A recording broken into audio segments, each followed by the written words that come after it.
Tony Beets makes Kevin an offer as he battles equipment woes at Scryer Creek. Over at Scryer Creek, Kevin Beets was feeling the weight of his first season.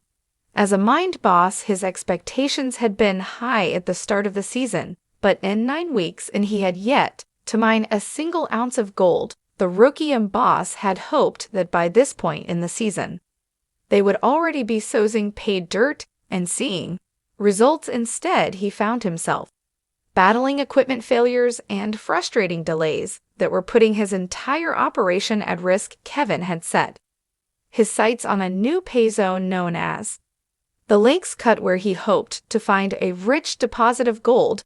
His plan was to dig out 3 acres of frozen pay dirt by the end of the week and let the sun fit before running it through the wash plant. However, the task was easier said than done. The ground was frozen solid, and Kevin's biggest piece of equipment, the D10 dozer, was out of commission. After blowing its transmission a month prior without the D10, Kevin's crew had to rely on an excavator with a smaller ripper blade to break up the frozen ground. It was a slow and grueling process that was testing the patience of everyone on site. Kevin's foreman, Brennan Ralt, did his best to keep things moving, but the limitations of the equipment made progress painfully slow. Rock trucks hauled ripped paid dirt to the stockpile, but it was clear that they were falling behind schedule. The delays were eating into their budget, and Kevin was feeling the pressure to deliver results. The frustration on site was palpable as the crew struggled to meet deadlines with outdated equipment and a dwindling piggy bank. Thankfully, help arrived in the form of Kevin's parents, Tony and Minnie Beets. Tony, known as the King of the Klondike, had a reputation for being tough but fair. Kevin leased the ground at Scryer Creek from his father and owed Tony 10% of all the gold mined as a royalty payment. Unfortunately for Kevin, he was already late on his first payment, and he knew that Tony's visit wasn't just a friendly drop in. When Tony and Minnie arrived at the site, Kevin braced himself for the conversation that was about to unfold. Tony wasted no time getting to the point. He'll have royalties to pay. That's business, kids. Our friends don't matter.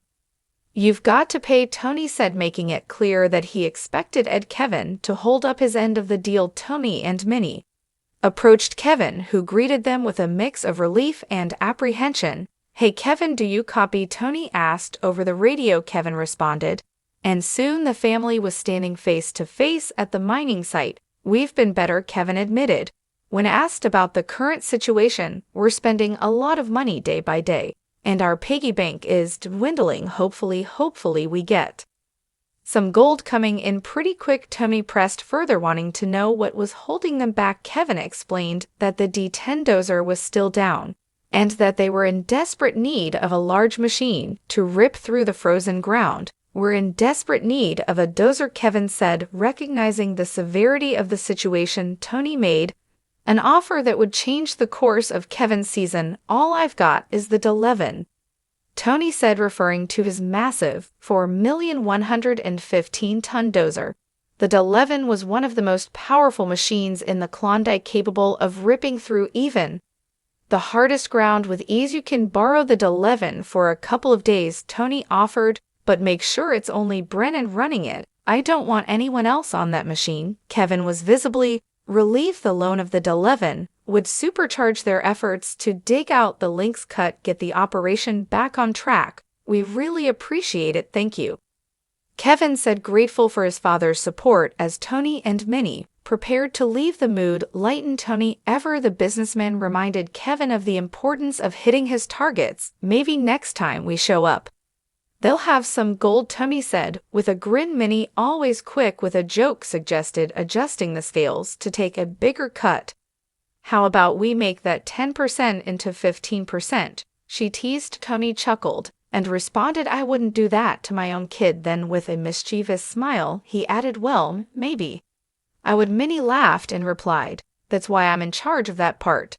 The Beets family drove off, leaving Kevin to focus on turning things around with the help of the powerful D11. The loan of the massive dozer made an immediate impact on the crew. With Brennan Ralt at the controls, the Deleven ripped through the frozen ground, with ease allowing the crew to make faster progress in digging out the links. Cut despite the boost from the Deleven, the challenges didn't end there. Kevin had to repair a rock truck, which was just another task to endure in a long list of obstacles. However, the end of the week brought a sense of accomplishment. Brennan returned the Deleven after Kevin's Tehen was repaired and back in action. The crew had managed to stockpile a giant pile of pay dirt, setting the stage for their first big gold wave of the season for Kevin Beets. The experience was a valuable lesson in perseverance and resourcefulness. The pressure of running his own mining operation was immense, but with the support of his family and a little help from a powerful machine, he was finally on the path to success. The Beets family dynamic, a mix of tough love and practical support, report highlighted the unique challenges of mining in the Klondike as the season continued. Kevin remained focused on his goal to prove himself as a capable mine boss and to deliver the gold his father expected.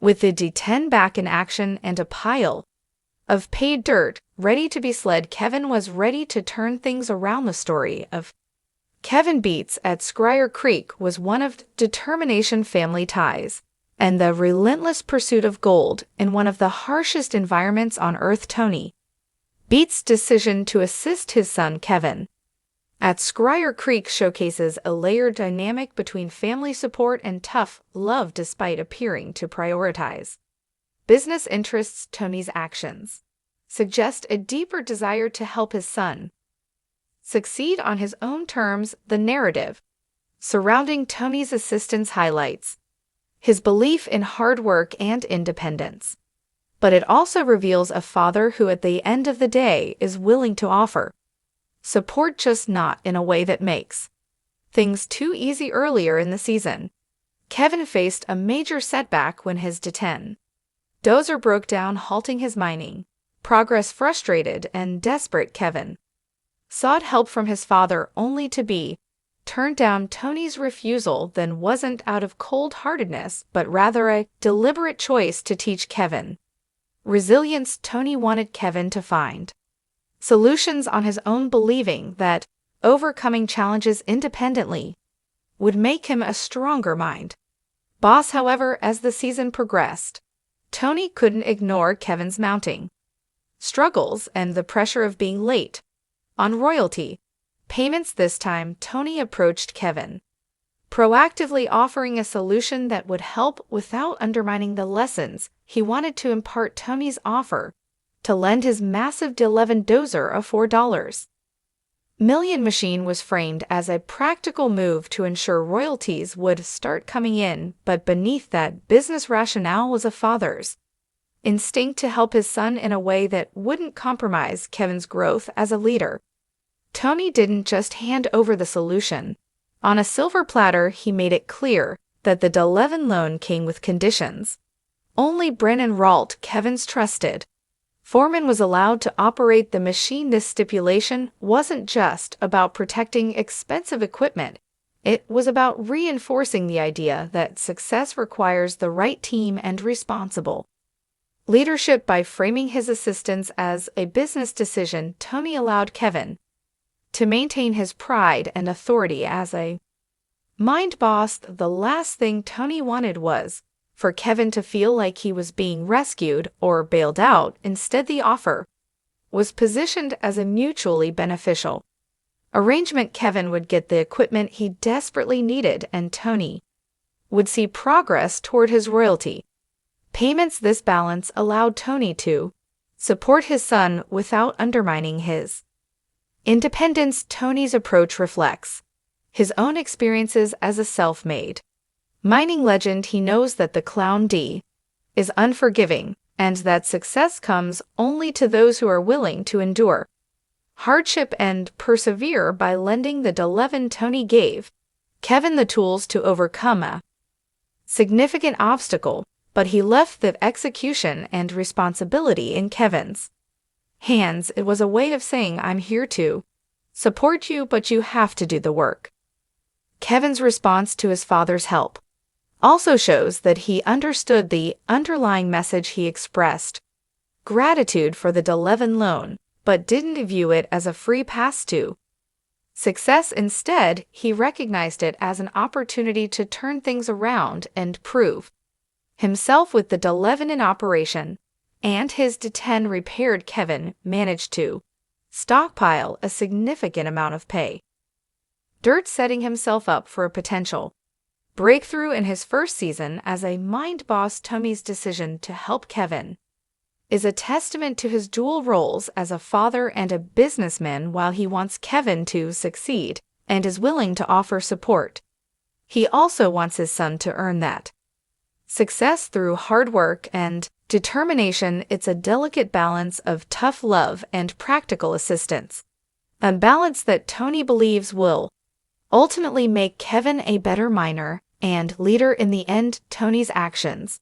highlight an important lesson: true support doesn't always come in the form of easy solutions. Sometimes the best way to help someone is to give them the tools and opportunities they need to solve their problems on their own. For Tommy, it wasn't just about ensuring his royalty payments, it was about giving Kevin the chance to prove himself while knowing that his father was there to back him up if needed. It's a strategy that reflects